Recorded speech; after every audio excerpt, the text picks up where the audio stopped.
Welcome to this week's edition of Good Books, where each week we interview an author of a newly published work of nonfiction that we believe is worth your time. The views expressed on this program do not necessarily reflect the views of the University of Texas Brownsville or this station. And now, here is your host, Dr. John Cook. And welcome once again to another edition of Good Books. I'm your host this week, Dr. John Cook, Associate Professor of Communication at the University of Texas at Brownsville and Texas Southmost College. And with me today is Cory O'Brien.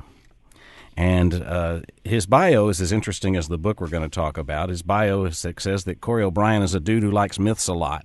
And when he's not writing them in books, he's usually yelling them at people in bars or posting them on his website, bettermyths.com.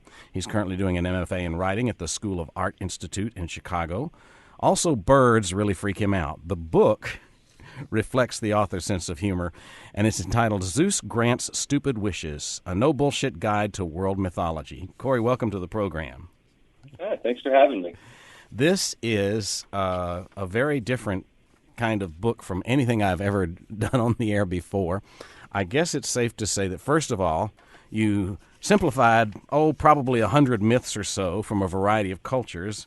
And secondly, you wrote it in what I would call 19-year-old English. By that I mean that the gods say things and you describe what they say, and you say, and Zeus is like... And he uses expressions like "oh snap" or "oh balls," and so there's all these unusual expressions in there. And so you've really written this in a language that I do think teenagers could understand. So let's just start at the beginning, because you begin with my favorite set of mythology, and that's Greek myths. What shall we say about how you've presented those? Well, first of all, I mean, I think there's a good reason that it's at the front of the book. That's the one that everybody's most familiar with, and I've found that, because I've been running this website for about, I think, 4 years at this point, and people really get a kick out of hearing the stories that they know in my style, because people like to see the huge disconnect between the way that these stories have been told for a really long time, with all of the high-flown language and, sort of up on this pedestal, and just dragged back down into the streets where they belong. And, that's kind of been, that's my one principle, really, is that it's the high made low.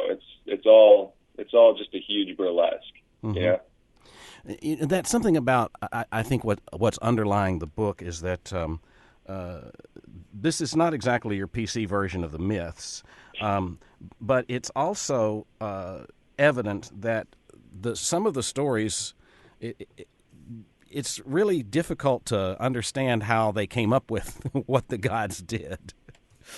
I don't know. It seems pretty straightforward to me. It's a bunch of guys sitting around a fire at night, and they're scared of the whole world, and they need something to convince them that maybe the universe isn't as huge and scary as they think it is. So these guys, they're all pretty drunk, and they just start telling these wild stories.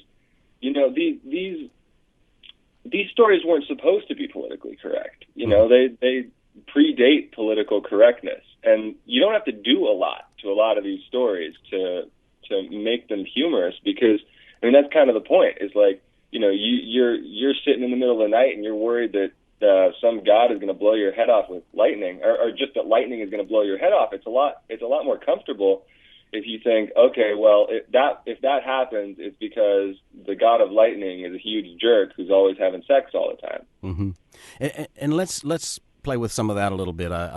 Zeus really got around, didn't he? Yeah.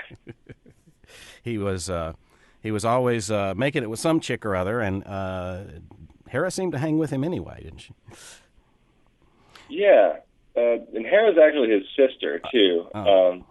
He tricks her into having sex with him. Mm-hmm. She doesn't want to because of the whole sibling thing, but he turns into a bird and then flies up to her. That's kind of his MO, is to turn into animals to get close to women.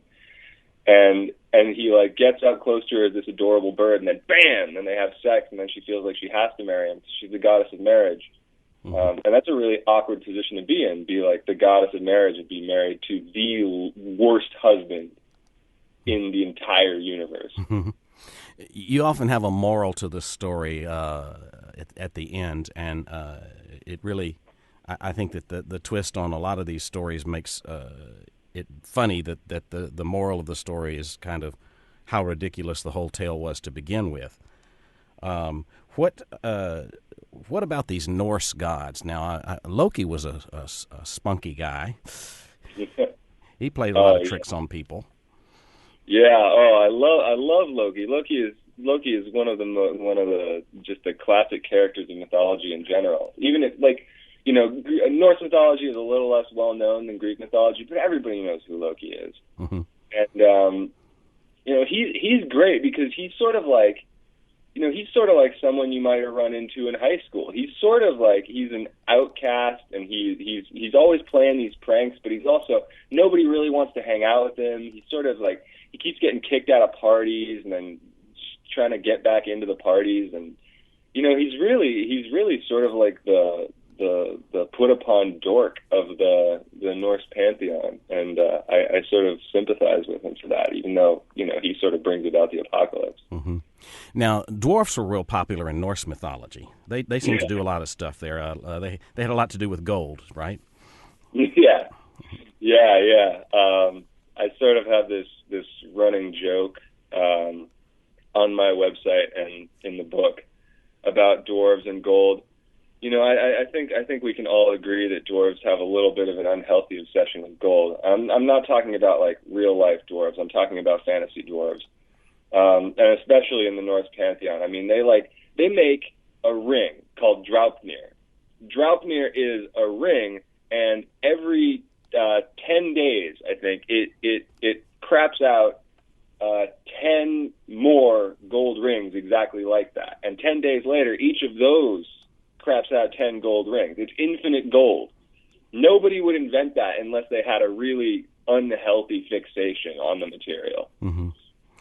And I guess we have a Norse goddess who did that, because she did a 4-dwarf gangbang in exchange for one shiny necklace. Yeah. I'm kind of letting you lead on here, because I don't know which of these things I'm allowed to say on the air. I think we can say gangbang. I'll find out later when this airs. Right? It's easier to ask forgiveness than permission. I mean, this is what I'm talking about, you know, you don't need to do a lot to a lot of these myths.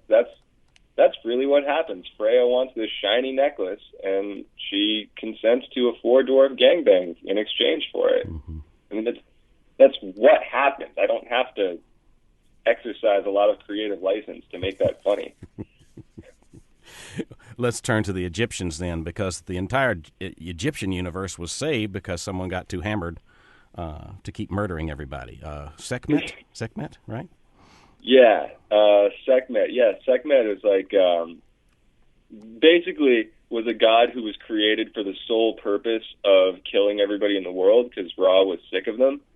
Mm-hmm. You know, a lot of gods, they just do a flood, but Ra had to go and make this horrible, like, lioness, basically, just like this walking lioness with essentially chainsaws for hands. And she was running around killing everybody, and Ra wakes up, and he's like, oh, crap, everybody's going to die. What are we going to do? And finally, what they decide to do is they get this booze, like this really powerful booze called the Sleep Maker, and they dye it red so it looks like blood, and they just put it all over where she was going to go to murder people the next day. And she gets there, and she's like, oh, crap, I must have murdered everybody and forgot about it. Time to feast on the blood of my enemies, of course. And so she drinks all of it, and she passes out. And when she wakes up, she's so hungover that she can't murder ever again, and she becomes the goddess of peace. Mm-hmm. You know, you mentioned Ra, and of course, you talk about the creation myths from each of the classic myth collections that you look at, and Ra copulated with his own shadow, and gets pregnant and gives birth to kids out of his mouth, which is a fairly unusual way to start things off. But each of the collections that you have, the Greek, the Norse, the Egyptian, the Japanese, they all have a creation story. Can we kind of look at some of those for a second? That would be fun to compare creation stories. Yeah. I think there's a lot of similarities between creation myths. Pretty much every creation myth, almost every creation myth, starts with water. Mm-hmm. So, like, everything is water. The Christian, if you look at the beginning of Genesis, mm-hmm. it's originally nothing but water, and God comes along and divides heaven. Like, half the water becomes heaven and half the water becomes earth, which is why angels are commonly depicted wearing scuba gear. The one you mentioned about Ra, that starts out with nothing but water, and then Ra creates himself, wills himself into being. He doesn't just give birth to those kids out of his mouth either. One of them is spit and one of them is puke, because that's the only method that he has at his disposal. Yeah, I suppose that would make great names for the kids later on. Yeah, I think they're called Nu and Tefnut. Mm-hmm.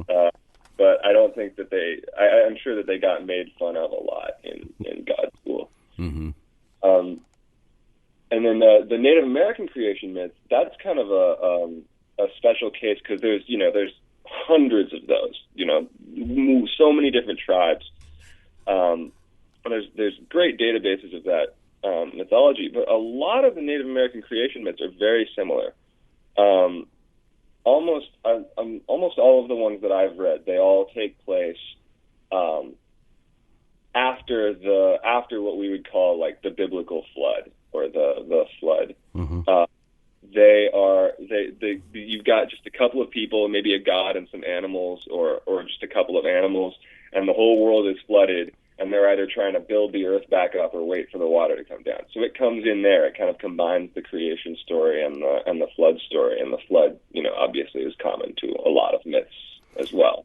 Yes, you mentioned, was it the Sumerian Noah? That the myth of the flood has the equivalent of Noah in other cultures as well, doesn't it? Oh, yeah.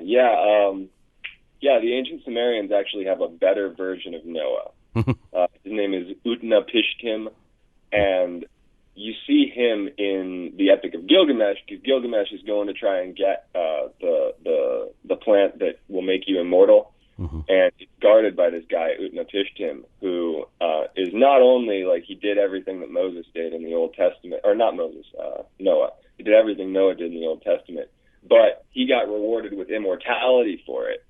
And now he's guarding this immortality plant, and he basically just tells Gilgamesh to screw off. Cause mm-hmm. Well, immortality's pretty good, but I mean, Noah got a few hundred years himself, according to the story. So I guess that carries over to the Jewish tradition as well. Yeah. As much sex as there is in all these myths, there's plenty of violence to go along too. And I was taken by the Hindus, especially, who I didn't realize had so much of that. I mean, the Hindu universe is run by a married couple who only stop murdering to dance on the corpses of their enemies. That's that's kind of an interesting governing body. Yeah, I mean, well, that's kind of what they. I mean, these myths they're basically like, at the time that they were really popular, these were the equivalent of blockbuster movies. This was the popular entertainment, really. So you've got your sex and you've got your violence. In the case of the Hindu pantheon, the married couple you're talking about is Shiva and Kali. Mm-hmm. And there are a number of stories where Kali gets freaked out, like just freaks out after fighting some monster. She gets overcome with bloodlust, and she just starts dancing. And she won't stop dancing. And her dance has the capacity, if she keeps dancing, to destroy the world. So Shiva gets called up in these situations to handle his wife. And he generally has to, engage in some kind of a dance-off in order to defeat her. So, you look at Bollywood, mm-hmm. with all the dancing and the singing and everything, and there's actually a really long cultural history of this kind of dance. Like, the gods were doing it. Mm-hmm. This is interesting to me, guys. I was unfamiliar with Hindu myths, but I've seen, because a friend of mine does some importing, I've seen images of the gods and heard talk about Shiva and Ganesh too. I didn't realize that that elephant head was a replacement for the head he lost. Yeah. Was it his father that cut his head off? Yeah. Not only did he lose his head and get it replaced with an elephant head, he got it. Yeah, his dad Shiva cut it off because the whole reason that Parvati is like the nice version of Kali. The whole reason Parvati had this baby was so that she would have someone to guard her shower while she showered. Like, I would think that you could probably like hire someone to do that if you were a god. But so she has this baby, and Shiva comes and he sees that his wife is in the shower, and he's like, "Oh damn, time to get up all on that." and there's this impudent baby blocking his path, and he gets so mad he cuts off the baby's head because, again, gods. So his wife comes out of the shower and she sees that like this. Her husband just decapitated this newborn baby, and she's like, "You gotta fix this." And so the solution that he comes up with is to get an elephant's head and glue it on there, which means he's in trouble from there on out because an elephant never forgets. Right. Yeah. Now you deal with the Mayans a little bit too. What do you think is unique about the Mayan flavor besides the fact that they know how to make a great calendar? Well, actually, I think that is the most interesting thing about the Mayan mythology, because the whole Popol Vuh is basically like fan fiction for their calendar. Mm-hmm.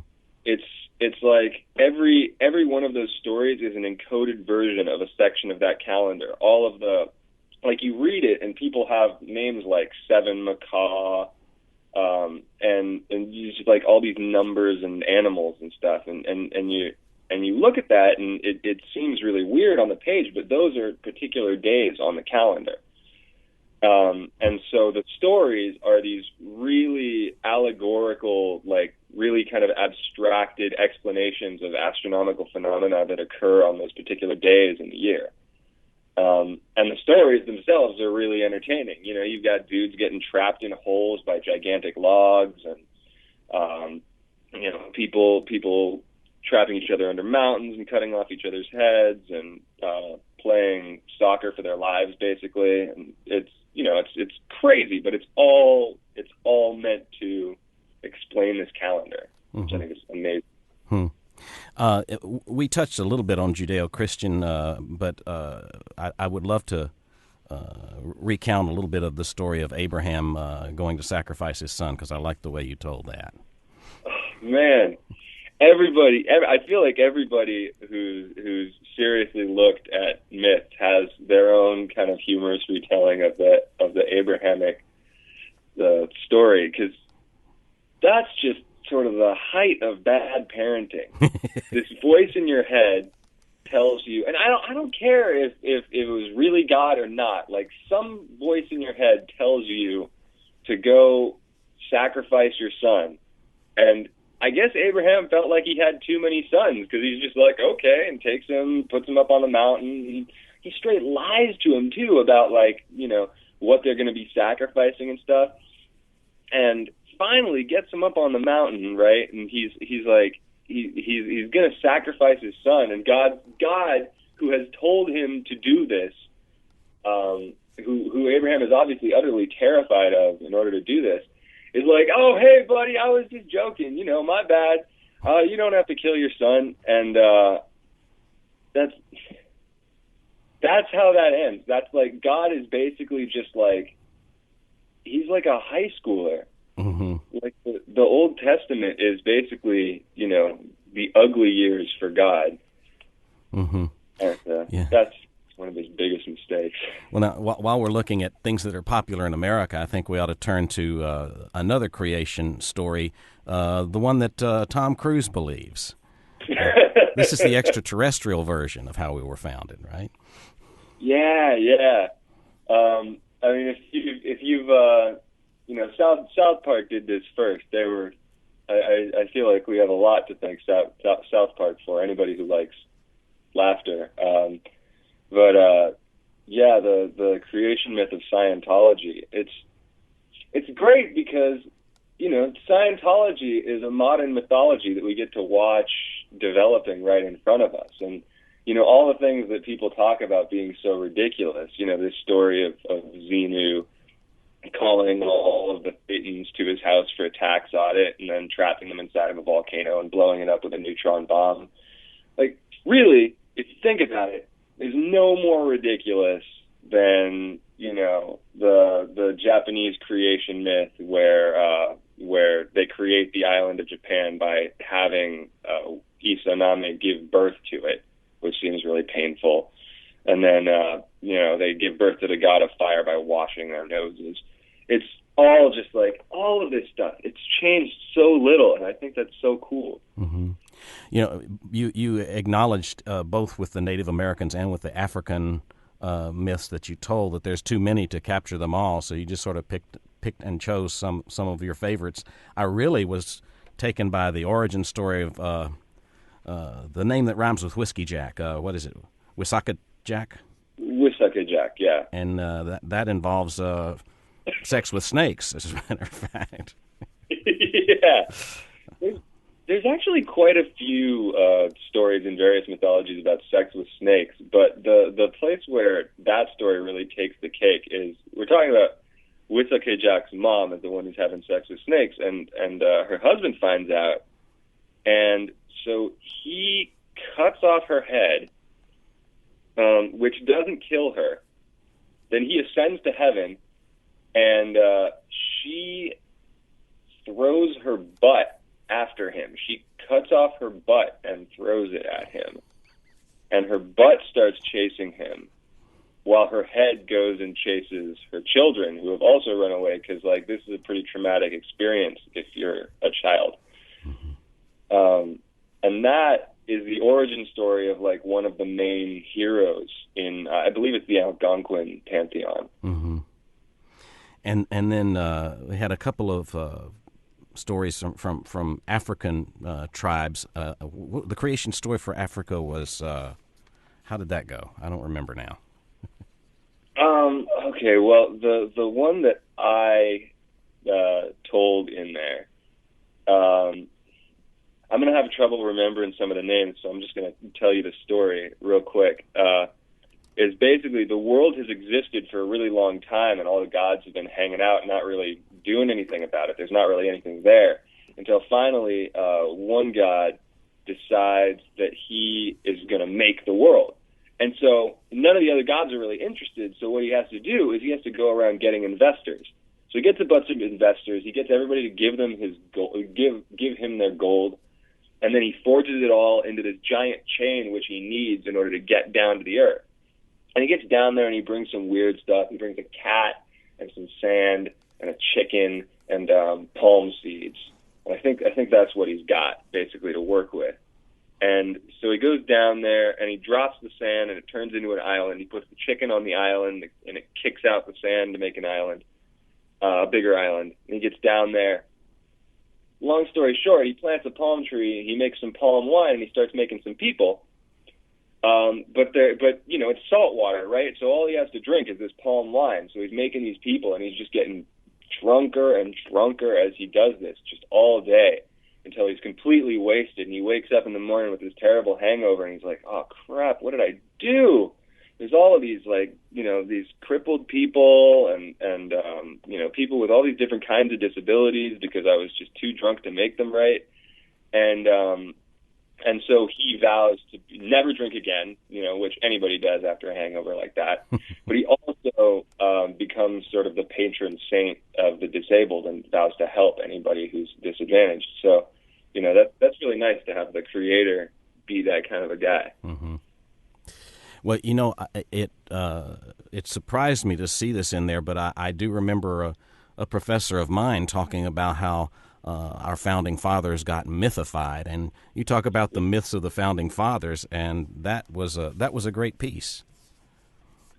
Well, I'm glad you liked it. You know, it's when you study mythology for long enough, you start to first you wonder, why don't we tell myths anymore? And then you realize, oh well, we do. We just tell them about different things. You know, you go look at Abraham Lincoln. His memorial in the Capitol, mm-hmm. and you look closely at that. There's these enormous Greek columns It's this huge marble statue. It's exactly what the Greeks would have done for Zeus. And we're doing it for our presidents.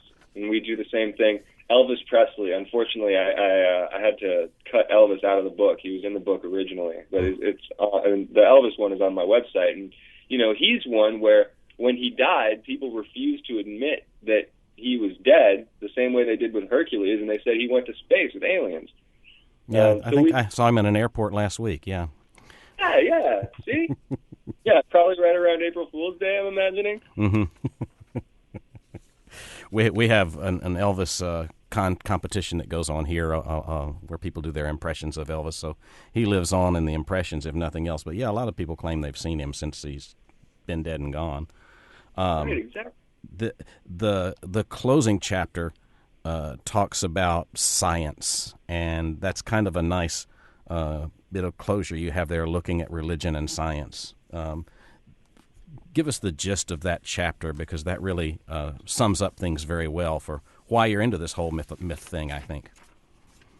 Well, so I think, this goes back to what I was saying right at the beginning, right? It's like when you're sitting around in the middle of the night and you're scared of the whole world and it seems like it's all trying to kill you, it's really nice to have a story that explains some of that to you.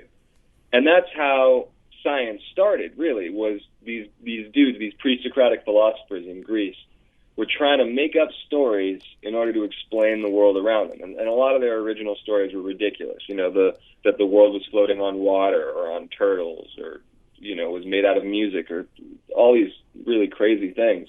And by, over time, they started to refine what they believed in, started to, disprove those theories and come up with more and more nuanced ones. And, you do that for a few hundred years, and you end up with what we call modern science. And modern science, obviously, there's a lot more scientific rigor that gets applied to developing new theories and everything nowadays, but it's still, if you look at it, it's still, the way that it's explained to us, a story. It's all stories, because that's how we understand the world around us. And so when I say that science is an outgrowth of mythology, or that, science and mythology or science and religion are in some ways the same thing, I'm not saying that, I don't believe the tenets of science are true. I'm saying that we relate to it in the same way. We believe in science. Mm-hmm. And it's a useful and it's an effective and a helpful belief that's really enlightened a lot of people. But it's still a belief and still a story, and I think that's really great, actually. Mm-hmm.